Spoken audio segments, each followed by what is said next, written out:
За та бүхний амрыг ирье. За сүүлийн үед яг нь хэвлэл мэдээллийн байгууллага сэтгүүлчдээс за энэ цагдаагийн байгууллагад бүрдэгдсэн за гэмт хэрэг зөрчил мөн одоо бусад мэдээллийн талаар бас тодруулга мэдээллийг бас нэлээдгүй авах үйлдэлүүд бол гаргаж байна. Тэгэхээр яг энэ асуудалтай холбоотой бас яг нь хэвлэл мэдээллийн байгууллагатай харилцах за анхаарах асуудал гэсэн сэдвээр бас та бүхэнд дараах сургалтыг бол танилцуулж байна. За тэгэхээр цагдаагийн байгууллага яг нь хэвлэл мэдээллийн байгууллагатай харилцах одоо хэрэгцээ шаардлага байна уу гэдэг асуудал бас гарч ирнэ. За нөгөө төгөөр хэрвээ одоо харилцах шаардлага байдаг бол одоо ямар хууль эрх зүйн хүрээнд одоо хэрэгцээ шаардлага байна вэ гэсэн асуудлууд бас тулгарч гарч ирдэг. Тэгэхээр яг өнөөдрийн түвшинд бол одоо цагдаагийн байгууллагаас яг нь хэвлэл мэдээллийн байгууллагатай харилцах бол бас 3 үндсэн бол чиглэл зайлшгүй байна. За үүнийг нэрлэвэл за гэмт хэрэг зөрчил түүнээс үржилгэн сэргийлэх чиглэлээр бол хамтарч ажиллах зайлшгүй шаардлагатай. За нөгөө төгөөр энэ байгууллага холбогчийн үйл ажиллагааг бас олон нийтэд зохицуулах нь хэвлэл мэдээллийн байгууллагатай харилцах бас гол нэг чухал хэлбэр гэж бол харж байна. За нөгөө төгөөр за мэдээж одоо төрийн албаны тухай хууль, за нийтийн мэдээллийн ил тод байдлын тухай хууль заасны дагуу төрийн байгууллагын үйл ажиллагаа олон нийтэд одоо ил тод байна гэсэн юм үндсэн 3 зарчмын хүрээнд бол бид бол хамтарч ажиллах зайлшгүй хэрэгцээ шаардлага байна гэж бол харж байна. Одоо хэвлэл мэдээллийн ажилтнууд одоо таныг албан үүргийг гүйцэтгээд зохичих үед шууд одоо ирсэн тохиолдолд та яах вэ гэдэг асуудлууд бол байна. Та бид гэдэгт одоо жижүүрийн цагдаа, за замын цагдаа, мөрдөгч, за эргүүлээ офицер гэдэг ч юм уу ингээд одоо бүх одоо чиг үүрэг хэрэгжүүлж байгаа алба багчид бол хамаарах юм аа. За мэдээж одоо хэвлэл мэдээллийн байгууллагын ажилтнууд ирсэн тохиолдолд дараах нь 7 дүрмийг бас баримтлуул одоо бас зүйтэй гэдэг байдлаар бол харж байгаа. Энэ 7 дүрм бол олон улсын хэмжээнд болон за мөн одоо хэвлэл мэдээллийн байгууллагатай харилцах чиглэлээр хэрэгжүүлж байгаа дагаж мөрдөж байгаа хууль журманд бас зааж өгсөн учраас энэ мэдээлэлтэй бас илүү түлхүү оруулж өгч за яг одоо өнөөдрийн практик төвшөнд ажиллахад бол одоо яах ёстой байдлаар бас дэлгэрэнгүй бичиж ингэж танилцуулсан. За дүрмийн нэгдүгээрт бол албан ёсны байр суурийг одоо баримтлах нь чухал байна. Ямар ч үсэн хэвлэлийн одоо сэтгүүлч ирлээ гэж бодоход та за амрыг ирье те намайг одоо тэр гэдэг би одоо энэ чиглэлээр ингээд ажиллаж байгаа ийм албаагч байна. За мөн одоо таны асуусан энэ мэдээллийн талаар бол одоо надад одоо байхгүй учраас би одоо энэ талаар мэдээлэх боломжгүй байна гэд. За мөн одоо та дэлгэрэнгүй мэдээлэл авахыг хүсвэл за хэвлэл мэдээллийн төвд хандаарай гэж одоо илдэг найрсаг байдлаар харьцах нь нөхцөлийг бас нээж өгдөг гэж бол ойлгож байна. За хоёрдугаарт бол энэ нууц хамгаалах асуудал байна л да.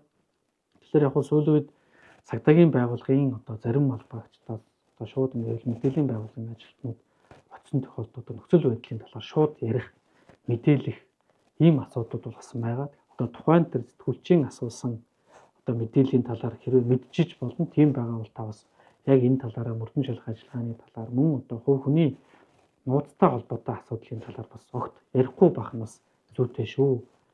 За 3 дугаарт нь мэдээж одоо удирдлагын зөвшөөрлөөр одоо мэдээлэл өгөх зайлшгүй шаардлага одоо үүссэн тохиолдолд та үнэн зөв баталгаатай мэдээллийг бас өгөх нь зүйтэй.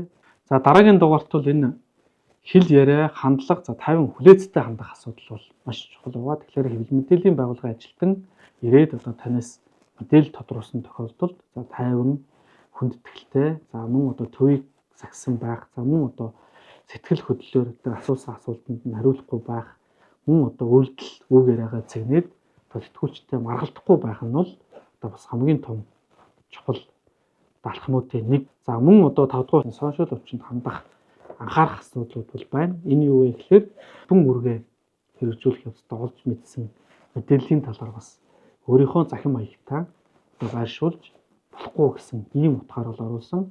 За мэдээд 6-т нь бол за сэтгүүлчтэй ажиллах ур чадвар бас байх шаардлагатай. Цагдаагийн албаагч за тэр дундаа зөвхөн цагдаагүй төрийн байгууллагын албаагчд бол одоо бас ажил үүрэгтээ мэргэжсэн байх гэдэг энэ хандлагыг бол олон нийтээс харж идэг учраас хэн нэгэнтэй одоо харилцаа үүсгэх ур чадвар тэр дундаа хэвлэл мэдээллийн байгууллагын ажилтнтай одоо харилцаа үүсгэх асуудал бол маш чухал гэж бол хардаг. Тэгэхээр хэвлэлийнхэн одоо ирсэн тохиолдолд бол одоо товч тодорхой за хариулах одоо гол мессежээ давтах өөр одоо бусад байдлаар асуусан хүнд асуултанд хариулах одоо өөрийгөө бэлдэх гэдэг ч юм уу тийм иймэрхүү байдлыг бас өөртөө суулгаж энэ чадвараа бас ахиулах шаардлагатай гэж харж байгаа. Долоот нь одоо харилцаа үүсгэж эхэлсэн учраас хариуцлагын асуудал яригддаг. Хариуцлага юу вэ гэхээр хэрвээ та одоо мэдгүй зүйлийн талаар таамаглал төвшүүлэхээс аль болохоор одоо зайлсхийх хэрэгтэй. Хэрвээ одоо та буруу мэдээлэл өгвөл одоо хуулийн хариуцлага хүлээх, за мөн одоо байгууллагын нэр хүндэд тухайн мэдээлэл одоо сөрөг нөлөөлөл үзүүлэх, за мөн одоо олон нийтийн итгэл буурах ийм одоо сөрөг үр дагаврууд хариуцлагууд байдаг учраас одоо илдэг, найрсаг, тосрохоо харилцааг л одоо алба багч болгон өөртөө суулгаад ингээд хэрэгжүүлээ явбал ямар нэг асуудал гарахгүй гэсэн ийм санаагаар бас хэлж байгаамаа. Иргэд олон нийт өөрөө одоо нэг сөрөг байдал буюу биеийн хилэмж, за нүүр царайны байдал, одоо бие авч явж байгаа байдал бол одоо нэг мэдээлэл өгөгчөөсөө илүү одоо сөргөөр олон нийтэд хүрдэг учраас биеийн хилэмжийн асуудал бол маш чухал байна. Тэгэхээр энэ нэг биеийн хилэмж гэхээр одоо жишээ нь нэг 5 төрлийн бас зүйлийг 5 хүн өдөр тутамдаа сураад үйл ажиллагаанд хэрэгжүүлвэл бас зохимжтой гэж бол харж байна. Тэгэхээр энэ юу вэ гэхээр нэгдүгээр одоо хэвлэл мэдээллийн ажилтнууд ирсэн тохиолдолд та бас тэгш за зөв зогсож сэтгүүлч сурвалжлагчид одоо соёлтой харьцахыг эргэмцэх хэрэгтэй. За хоёрдугаарт нь албаны хуцыг одоо дөрмийн дагуу үнэлсэн байвал маш зохимжтой байна. За гуравдугаарт нь царайны төв байдлыг бол заавал хадгалаа. Одоо инээсэн эсвэл одоо ямар нэгэн байдлаар царайны буруу хэлбэрийг гаргаж болохгүй. За дөрөвдүгээрт нь одоо дуу хоолойны өнгө тогтвортой. За нэг төвшөнд бас товч тодорхой мэдээлэл хэлвэл бас аюул зохимжтой байдаг. За 5 дугаарт нь өгч буй мэдээлэл тодорхой учир одоо бас өөртөө итгэлтэй байх хэрэгтэй гэсэн бас арга таагдахыг одоо яг энгийн практик буюу амьдрал дээр болж байгаа яг ийм төвшөнд бас илүү одоо ойлголт илүү одоо тодорхой хэлбэрээр бас хэлхийг хичээж байгаа. Яагаад гэвэл энэ бүгд бол хууль журамд бол заагаад өгсөн. Одоо хууль журам ярих гэхээсээ илүүтэй шууд яг энэ нөхцөл байдлыг одоо бүрэн бодит төр хэлэх нь бас үр дүнтэй юм болов гэж бол харлаа.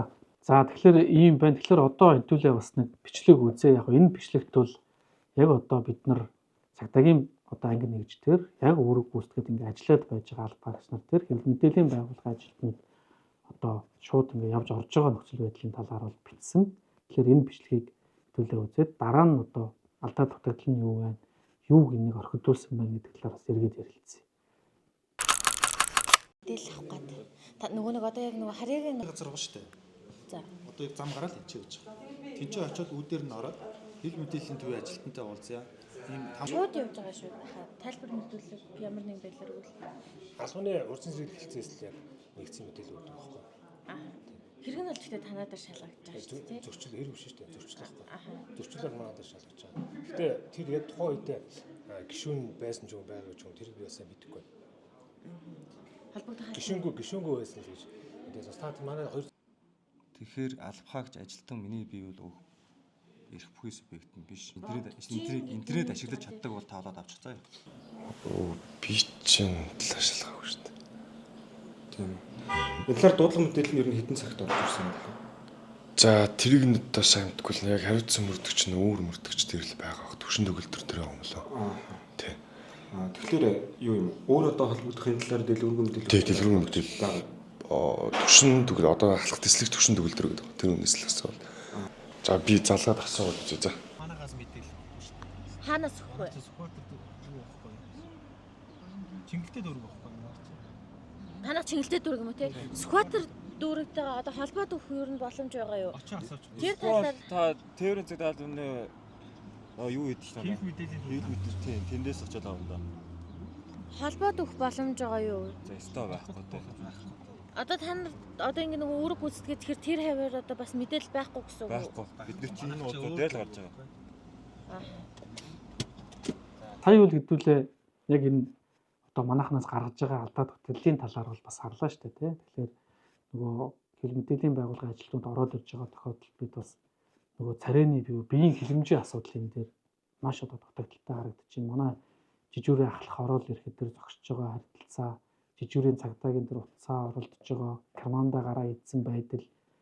За мөн одоо замын цагдаагийн одоо манай ахлах ажилтны тэр хэргийн талаар одоо мэдэгдэж байгаа юм шиг мэдсэн зүйлээ нөгөө түрүүн хориглох зүйл дээр гардаг шиг тий. Одоо тухайн улсын хурлын гишүүн бариагүй юм шиг үлээ. Тим мэдээлэлтэй байсан штэ гэдэг ингээд шууд хэргийн зүйлийн талаар ярьж гин. За мөн одоо манай мөрдөгч нар тий интернет ашиглаж чаддаг бол тэн дээр одоо хэвлэл мэдээллийн төв утас байгаа штэ.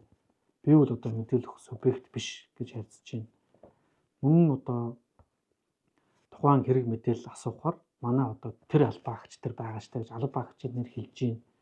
Тэ тэгээд одоо ерөнхий нэг алдаа дутагдвал бүгд одоо ингэ суудсан. Тэ одоо хүндэтгэлгүй хандж байгаа нөгөө биеийн хилэмжийн асуудал гол асуудал гэж яриад байгаа. Тэгэхээр энэ маш их алдагдж байгаа. Бидний яг бодит байдал ийм байна гэж харагдахаар байдал байгаа нь өөрөө нэг олон нийтэд шууд дамжигдаад явж байгаа мэдээлэлд маш сөргөөр харагддаг юм аа. Тэгэхээр одоо энэ асуудал одоо хэрхэн зөв байх нь гэдэг байдлаар бас миний би өөрөө бичлэг хийлгэж басан зүйл чинь тав хүн бас энийг сонирхоод энэ хоёр бичлэгийг бас хажуулах нь зүйтэй гэж авч байна. За би тамга цагийн минээс явж байгаа юм аа. Танаас тодруулах юм байгаа. Засгийн газрын ордны хажууд нэг хүн шатсан хэрэг гарсан шүү дээ, тийм ээ. Тэгэхээр энэ хэргийн талаар тодруулга өгөөч. За амраг ирээ. За адил үрс ийш явах чоо. За. Ийш бодорт гараад.